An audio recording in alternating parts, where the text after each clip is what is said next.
Hello दोस्तों, एक बार फिर स्वागत है आपका सिद्धार्थ ऑनलाइन कोचिंग में।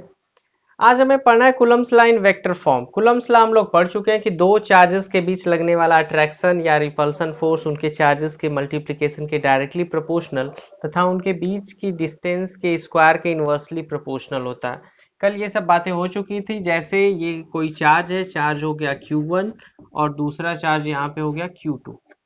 अगर दोनों पॉजिटिव चार्ज है, ये Q1 और Q2 अगर दोनों पॉजिटिव चार्ज है, ये भी पॉजिटिव ये भी पॉजिटिव, दोनों के बीच लगेगा रिपल्सन फोर्स, दोनों एक दूसरे को रिपल करेंगे। इसकी वजह से ये इधर की ओर जाएगा और ये इधर की ओर आएगा, तो इन दोनों के बीच रिपल्सन फोर्स था। अगर दोनों चार्जेस में से एक चार्ज अगर मान लिया गया ये Q1 है, ये नेगेटिव हो गया, और दूसरा चार्ज ये Q2 है, ये अगर पॉजिटिव हो गया, तो अब इन दोनों दशाओं में, इस दशा में क्या होगा कि इन दोनों के बीच अट्रैक्शन फोर्स वर्क करेगा, दोनों एक दूसरे की तरफ ही अट्रैक्ट होंगे, ये इधर और ये इधर। तो ये हम लोग पढ़ चुके हैं कि कूलम्ब्स लॉ क्या है कि दो चार्ज हो गए, दोनों चार्जेस के बीच लगने वाला जो अट्रैक्शन या फिर रिपल्सन फोर्स है वो दोनों चार्जेस के मल्टीप्लिकेशन के डायरेक्टली प्रोपोर्शनल होता है। F is directly proportional to Q1 Q2 और दोनों के बीच की डिस्टेंस के स्क्वायर के इनवर्सली प्रोपोर्शनल होता है। ये Q1 और ये Q2 दोनों को सेपरेट किया गया अगर स्मॉल r से, या यहाँ पर भी दोनों को सेपरेट किया गया स्मॉल r से, तो ये होगा F proportional Q1 Q2 by R square. अगर इस प्रोपोर्शनल की साइन को हटाते हैं तो यहाँ पे लिखा जाएगा F is equal to K Q1 Q2 by R square, या फिर यहाँ प्रोपोर्शनलिटी कांस्टेंट है K, या फिर इसकी जगह K की जगह लिखा जा सकता है 1/4 pi epsilon naught Q1 Q2 by R square. तो इतनी बात हम लोग पढ़ चुके हैं। अब हमें इसे वेक्टर फॉर्म में रिप्रेजेंट करना है। तो अब तक जो प्रोसेस हुआ था वो ये था कि जो फोर्स लग रहा है, जो अट्रैक्शन फोर्स लग रहा है या फिर जो रिपल्सन फोर्स लग रहा है, उनका मैग्नीट्यूड क्या होगा। अब अगर मैग्नीट्यूड के साथ ये डायरेक्शन भी पता करना हो कि फोर्स की साइड में लग रहा है, किस तरफ लग रहा है, तो उसके लिए अब हमें इसे वेक्टर फॉर्म में रिप्रेजेंट करना होगा। क्योंकि वेक्टर फॉर्म में रिप्रेजेंट करने के लिए किसी भी वैल्यू को हमें दो चीजों की आवश्यकता होती है वेक्टर लिखने के लिए। क्या क्या? एक तो मैग्नीट्यूड और दूसरा इसके साथ डायरेक्शन, यूनिट वेक्टर। जैसे अगर कहा जाए कि कोई व्यक्ति 5 मीटर प्रति सेकंड की रफ्तार से चल रहे हैं, तो ये हो गया इसके लिए चाल। अगर इसके लिए अगर दे दिया जाए कि इस डायरेक्शन में चल रहे हैं, नॉर्थ डायरेक्शन में चल रहे हैं, तो इसके लिए ये हो जाएगा वेग। तो ये डिस्टेंस और डिस्प्लेसमेंट भी जानते हैं यूनिट वेक्टर, स्केलर और वेक्टर के लिए। तो इसी प्रकार से अगर वेक्टर हमें रिप्रेजेंट करना होगा तो हमें मैग्नीट्यूड के साथ साथ डायरेक्शन की भी जरूरत पड़ेगी। तो मैग्नीट्यूड के साथ डायरेक्शन की जरूरत पड़ेगी। इसके लिए अब हमें ये फॉर्मूले की तो जरूरत पड़ेगी कि F इज इक्वल टू हो गया 1/4 pi epsilon naught Q1 Q2 by R square. ये था मैग्नीट्यूड के लिए। अब इसका मैग्नीट्यूड हमें मिल गया। अब डायरेक्शन की वैल्यू की बात करें, डायरेक्शन अगर हमें फाइंड करनी है तो डायरेक्शन के लिए फिर से यही फॉर्मूला रहेगा। अब उसमें डायरेक्शन को भी इंक्लूड किया जाएगा कि फोर्स जो वर्क करेगा किधर से किधर करेगा। तो मान लिया गया दो चार्जेस हैं, दो चार्जेस को प्लेस किया गया है ओरिजिन से, जिनके पोजीशंस हैं R1 और R2। तो दो चार्ज हो गए, एक चार्ज हो गया यहाँ पे प्लेस कर दिया गया Q1, फर्स्ट चार्ज हो गया Q1, और दूसरा चार्ज यहाँ प्लेस कर दिया गया Q2। तो एक चार्ज हो गया Q1 और दूसरा चार्ज हो गया Q2। Q1 के लिए अगर यहाँ से देखा जाए पोजीशन, तो Q1 के लिए Q1 यहाँ पे रखा हुआ है। Q1 के लिए यहाँ से जो पोजीशन है वो हो गया R1। Q1 के लिए जो ये पोजीशन हो ये हो गया R1, और ये Q2 चार्ज है। Q2 के लिए जो यहाँ से पोजीशन है ये हो गया ओरिजिन से, जो पोजीशन है यहाँ से ये हो गया R2। तो दो चार्जेस हो गए Q1 और Q2, प्लेस कर दिया गया ओरिजिन से। Q1 का जो डिस्टेंस है वो है R1, पोजीशन है R1, और Q2 के लिए पोजीशन इसका R2। अब अगर देखा जाए तो ये Q1 और Q2 के बीच जो फोर्स लगेगा वो किस पे लगेगा? दोनों की ज्वाइनिंग लाइन पे लगेगा। Line joining the forces, the force will act on the line joining the charges. तो इसी लाइन पे, दोनों को जो ज्वाइन करने वाली लाइन है, इसी पे इन दोनों की वजह से फोर्स लगेगा। अगर पोजीशन वेक्टर की बात करें या डिस्प्लेसमेंट वेक्टर की बात करें, ये पोजीशन वेक्टर तो हो गया Q1 फर्स्ट चार्ज के लिए R1, और सेकेंड चार्ज Q2 के लिए पोजीशन वेक्टर हो गया इसके लिए R2। अब अगर डिस्प्लेसमेंट की बात करें, अगर Q1 से हम लोग Q2 की तरफ आ रहे हैं, तो Q1 से Q2 की तरफ अगर आ रहे हैं तो इसके लिए मान लिया गया डिस्प्लेसमेंट जो वेक्टर हो गया ये लिख लिया गया। अब इन दोनों के बीच का डिस्टेंस R12 अगर सपोज करें तो इधर से हो जाएगा R। अब हम लोग फर्स्ट चार्ज से सेकेंड चार्ज की ओर आ रहे हैं तो ये हो गया डिस्प्लेसमेंट वेक्टर R12। ये हो गया डिस्प्लेसमेंट वेक्टर R12, क्योंकि हम लोग कहाँ से चल रहे हैं, चल रहे हैं हम लोग फर्स्ट चार्ज से सेकंड चार्ज की तरफ। तो फर्स्ट चार्ज से यहाँ तक के लिए ये डिस्प्लेसमेंट वेक्टर हो गया R12। अगर चार्ज को हटा के थोड़ा दूर लिख दें तो इधर लिख दिया गया चार्ज Q2 और इधर लिख दिया गया थोड़ा दूरी पे चार्ज Q1 यहाँ। अभी स्पेस मिलेगा इसके लिए। तो ये हो गया R12 इधर से इधर के लिए। और R21 की बात करें तो सेकेंड चार्ज से जब फर्स्ट चार्ज की ओर चल रहे हैं तो ये जो डिस्प्लेसमेंट वेक्टर इसे लिख सकते हैं R second charge to first charge, ये हो गया R21। अब इतनी बात हमें यहाँ पे मिल गई और ये हो गया ज्वाइनिंग लाइन, ये हो गया दोनों के लिए ज्वाइनिंग लाइन। इधर से इधर चल रहे हैं तब इसके लिए R21 डिस्प्लेसमेंट वेक्टर और यहाँ से यहाँ आ रहे हैं तब इसके लिए हो गया R12 डिस्प्लेसमेंट वेक्टर। बस जिधर से चल रहे हैं उधर से फर्स्ट सिंबल वो रहेगा और जहां पहुंचे सेकंड सिंबल वो रहेगा। अब फोर्स की बात करते हैं। तो अब तक हम लोग फोर्स पढ़ चुके हैं कि दो चार्जेस के बीच जो फोर्स लग रहा है वो या तो अट्रैक्शन है या फिर रिपल्सन है, उसका मैग्नीट्यूड हम फाइंड कर चुके हैं। अब हमें फाइंड करना है डायरेक्शन। तो डायरेक्शन फाइंड करना है तो फर्स्ट चार्ज पे जो फोर्स लग रहा है सेकेंड चार्ज की वजह से जितनी वैल्यू है उसकी उतना ही फोर्स लगेगा सेकेंड चार्ज पे फर्स्ट चार्ज की वजह से। लेकिन अब डायरेक्शन जब फाइंड करेंगे तो अब देखें किधर लग रहा है। तो फर्स्ट चार्ज पे जो फोर्स लग रहा है सेकेंड की वजह से, अगर दोनों पॉजिटिव चार्ज हैं, ये भी पॉजिटिव और ये भी पॉजिटिव, तो ये क्या करेगा, ये इसे रिपेल करेगा, प्रतिकर्षित करेगा। तो ये चार्ज इसे धक्का देगा पीछे से, तो ये इधर की ओर आगे की ओर मूव करेगा। मतलब इस पर बाहर की तरफ एक बल लग रहा होगा जिसे कहा जाएगा F। फोर्स हो गया ये फोर्स F। फर्स्ट चार्ज पे लग रहा है सेकेंड चार्ज की वजह से, इसे लिखेंगे F12। मतलब फर्स्ट चार्ज पे सेकेंड चार्ज की वजह से लगने वाला फोर्स। डायरेक्शन है ये वेक्टर फॉर्म में लिखना, तो ये लिख दिया गया वेक्टर फॉर्म में। तो ये हो गया F12। मतलब जो ये है वो फोर्स है, force on first charge due to second charge. तो इसे लिख भी सकते हैं, यहाँ लिख दें अगर आपके लिए, तो ये हो जाएगा फोर्स ऑन फर्स्ट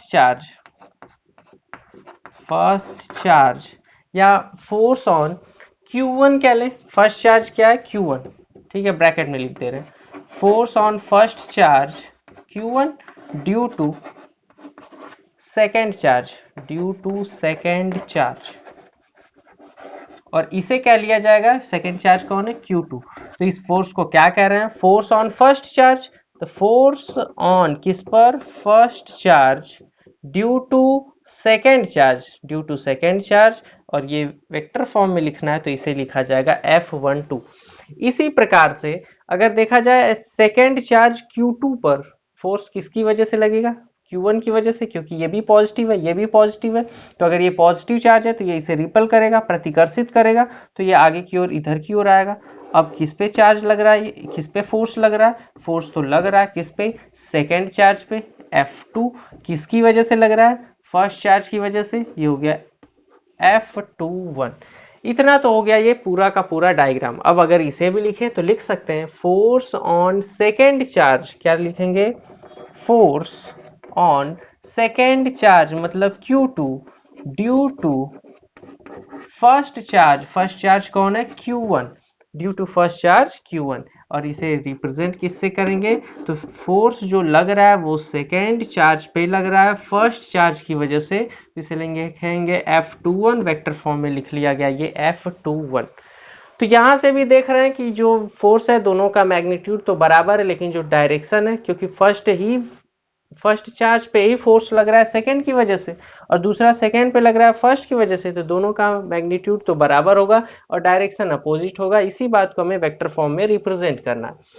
तो अब अगर रिप्रेजेंट करें यहां से तो लिख सकते हैं वेक्टर फॉर्म में रिप्रेजेंट करने के लिए, ये दोनों हो गया फर्स्ट चार्ज पे लगने वाला फोर्स सेकेंड चार्ज की वजह से, और ये हो गया सेकेंड चार्ज पे लगने वाला फोर्स फर्स्ट चार्ज की वजह से। अब वेक्टर फॉर्म में हम लिखते हैं। तो अभी तक मैग्नीट्यूड की बात करें तो मैग्नीट्यूड का जो फोर्स हमें मिलता था according to Coulomb's law, according to Coulomb's law, magnitude of force, magnitude of force, तो मैग्नीट्यूड ऑफ फोर्स हम लोग पढ़ चुके हैं। क्या पढ़ चुके हैं? मैग्नीट्यूड ऑफ फोर्स पढ़ चुके हैं। Force F is equal to होता है K, या फिर K की जगह लिख सकते हैं 1/4 पाई एप्सिलॉन नॉट, तो शॉर्ट ये K ही रहेगा। K first charge into second charge Q1 Q2 upon दोनों के बीच के डिस्टेंस का स्क्वायर।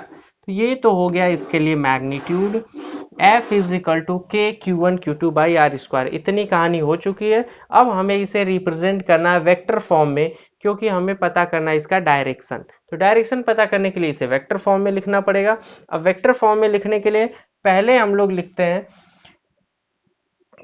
F12 के लिए या F21 के लिए, दोनों में से किसी को भी पहले लिख ले रहे हैं।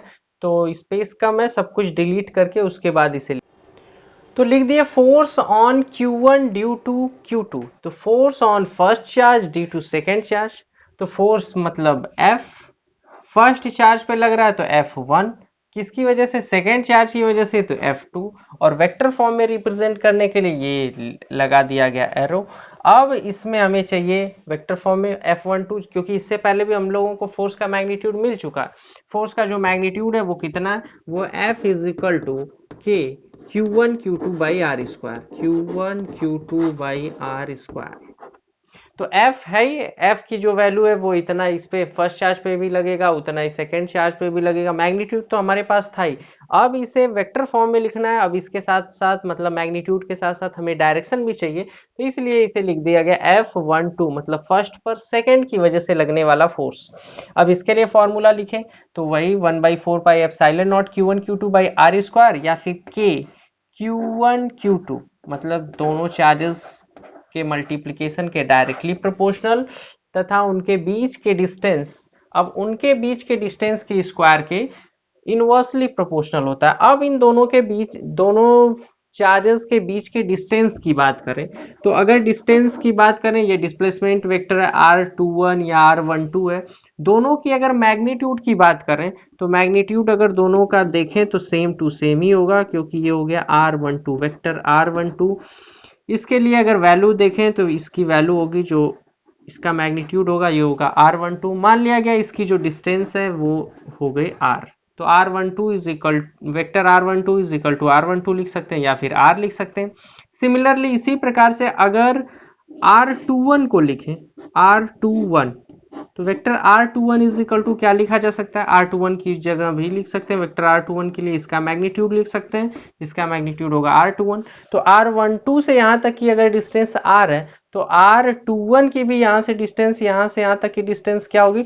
यहाँ से यहाँ तक की डिस्टेंस अगर R है तो यहाँ से यहाँ तक की भी डिस्टेंस R ही होगी, तो ये वैल्यू लिखी जा सकती है स्मॉल r।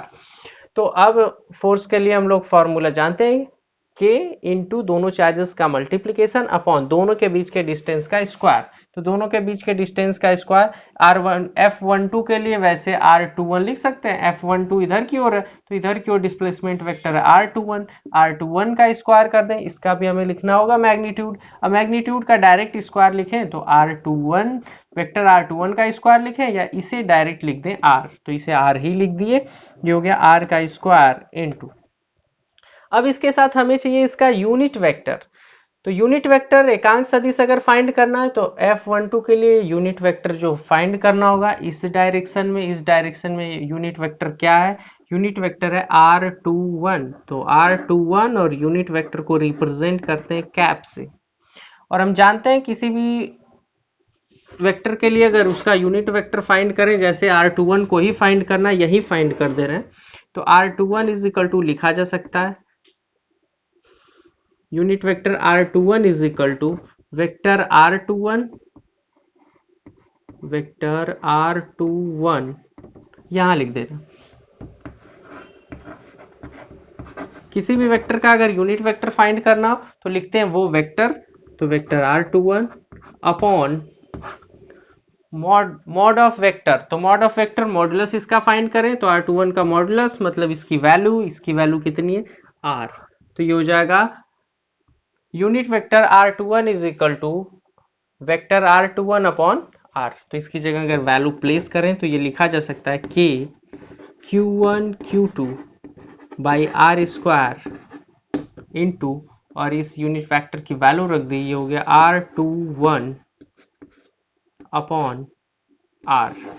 अब ये एक एक्सप्रेशन बन गया, ये हो गया के Q1 Q2 by R cube, और यहाँ हो गया वेक्टर R21।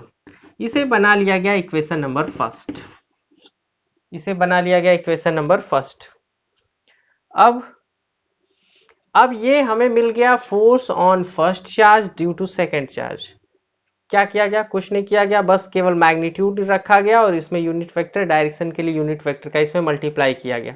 अब दूसरा अगर हमें फाइंड करना F21 मतलब force on second charge due to first charge, तो second charge due to first charge क्या हो जाएगा? ये भी यही चीज K इंटू Q1 Q2 दोनों चार्जेस के मल्टीप्लीकेशन के डायरेक्टली प्रोपोर्शनल, तो ये हो गया Q1 Q2 अपॉन दोनों चार्जेस के बीच के डिस्टेंस के स्क्वायर के इनवर्सली प्रोपोर्शनल। तो दोनों चार्जेस के बीच का डिस्टेंस, अब देखें F21 है, F21 मतलब सेकेंड चार्ज पे फर्स्ट चार्ज की वजह से जो फोर्स लग रहा है इधर की ओर, और इधर की ओर डिस्प्लेसमेंट वेक्टर क्या है? डिस्प्लेसमेंट जो वेक्टर है वो है R12। तो R12 रखें तो R12 के मॉडुलस का स्क्वायर करें, मतलब इसका मैग्नीट्यूड रखें। R12 का मैग्नीट्यूड हमें दिया गया R12 is equal to R12, या फिर कह दिया गया R, क्योंकि डिस्टेंस तो वही है, तो ये हो गया R स्क्वायर। अब इसके लिए वेक्टर, यूनिट वेक्टर का मल्टीप्लाई करें तो ये हो जाएगा यूनिट वेक्टर R12, ये हो गया यूनिट वेक्टर R12। अब R12 को भी लिखें तो किसी भी वेक्टर का अगर यूनिट वेक्टर फाइंड करना हो तो वो vector upon modulus of vector, मतलब उसका मैग्नीट्यूड, तो कितना हो जाएगा? ये हो गया K into Q1 Q2 upon R square into, ये हो जाएगा वेक्टर R12 अपॉन आर, और आर का इसमें मल्टीप्लाई हो जाएगा, ये हो जाएगा कि Q1 Q2 by R cube into vector R12। ये हो गया इक्वेशन नंबर सेकंड।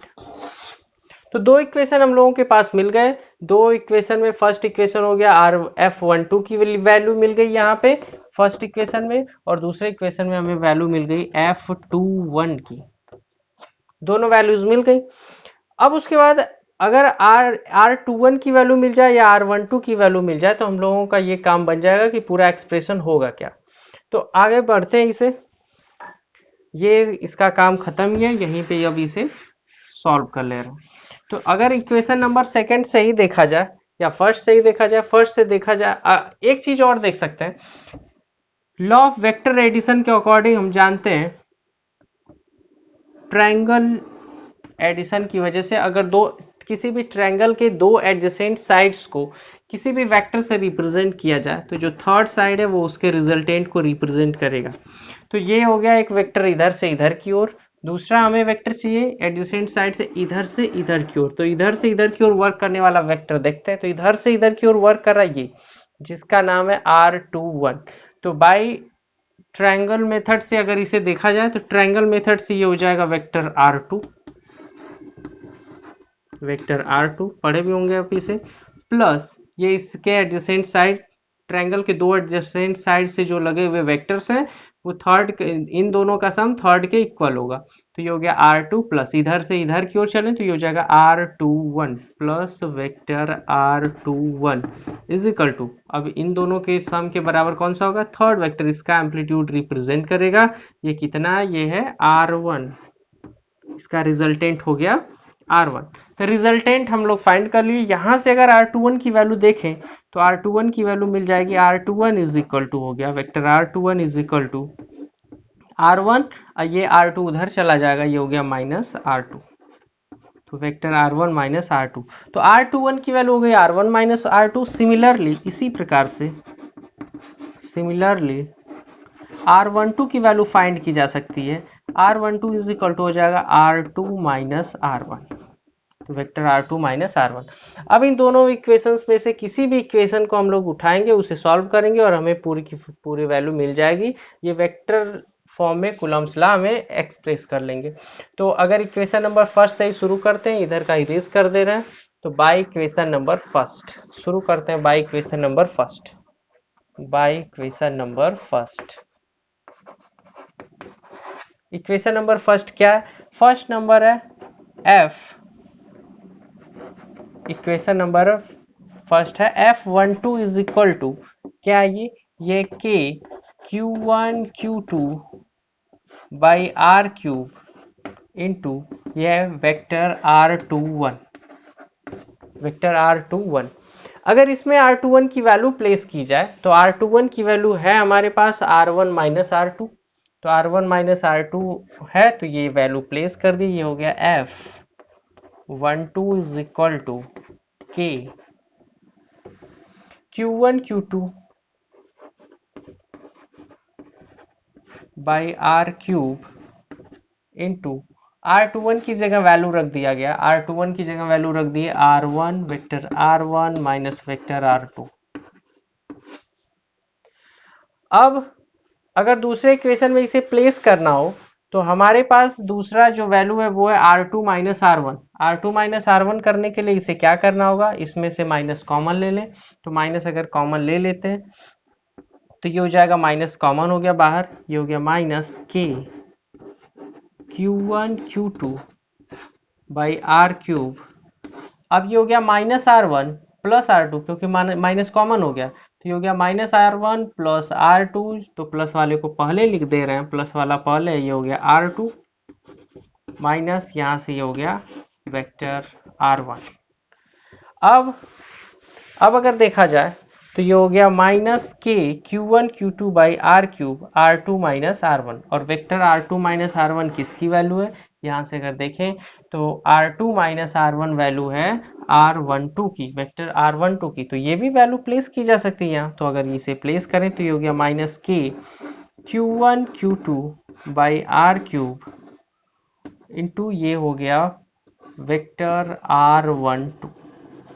और अगर इस एक्सप्रेशन को यहाँ से देखा जाए तो ये है वैल्यू, इक्वेशन नंबर 2 की वैल्यू अगर चेक करें यहाँ से तो इक्वेशन नंबर 2 भी है K Q1 Q2 by R cube into vector R12। मतलब इक्वेशन नंबर 2 से अगर ये वैल्यू पूरा प्लेस करें तो ये वैल्यू प्लेस करने पे हमें क्या वैल्यू मिलेगी, इसकी जगह प्लेस किया जा सकता है वेक्टर F21। तो वेक्टर F21 की वैल्यू अगर प्लेस करें तो यही प्लेस कर दे रहा है, ये हो गया vector F12 is equal to, minus तो है ही और इसकी जगह वैल्यू रख दिया गया वेक्टर F21। इस प्रकार से ये प्रूफ हो गया, ये वेक्टर फॉर्म हो गया, यही है कूलॉम्स लाइन वेक्टर फॉर्म। तो सबसे पहले इससे पहले जो हमें वैल्यू मिली थी वो मिली थी केवल मैग्नीट्यूड, और यहाँ पे जो हम लोग फाइंड किए इसके लिए डायरेक्शन भी फाइंड किए कि जो फोर्स लगेगा फर्स्ट चार्ज पे अगर लग रहा है तो उसका डायरेक्शन क्या होगा, सेकंड चार्ज पे अगर फर्स्ट वाले की वजह से लग रहा है तो उसका डायरेक्शन क्या होगा। तो इस डायरेक्शन के लिए हमें इतना पूरा प्रोसेस करना पड़ा। तो मिलते हैं दोस्तों अगले वीडियो में, थैंक्स फॉर वॉचिंग।